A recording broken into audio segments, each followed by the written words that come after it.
আচ্ছা, একটা গল্প বলছি শোনো সবাই।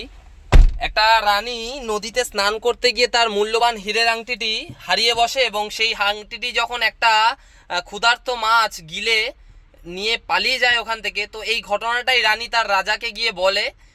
আর রাজা এই আংটিটি উদ্ধার করার জন্য একটা ব্যক্তিকে গিয়ে সেখানে পাঠিয়ে দেয়, এবং সেই ব্যক্তি গিয়ে যখন সেই আংটিটি উদ্ধার করতে যায় এবং গিয়ে দেখে যে পুকুরে নানান মাছ সব কিলবিল কিলবিল করছে, একই দেখতে, এবং সেখানে সে হতভম্ব হয়ে যায় যে কোন মাছটিকে সে ধরবে, এবং দেখছে একটা মাছ আলাদাভাবে এক স্থির জায়গায় গাছের নিচে চুপচাপ বসে আছে, এবং নির্দ্বিধায় সেই মাছটিকে ধরে সেই ব্যক্তি রাজামশাইয়ের হাতে তুলে দেয়। এবং রাজামশাই তখন তাকে প্রশ্ন করে, তুমি না দেখে কি করে বললে যে এই মাছটির ভেতরেই হীরের আংটিটি আছে?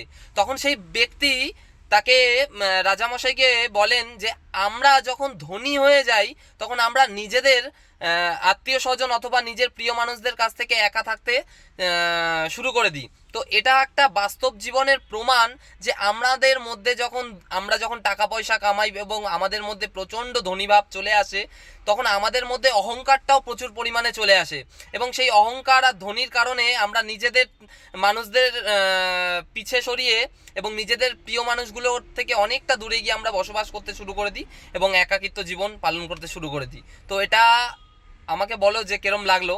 তো সবাই ভালো থাকো। হরে কৃষ্ণ।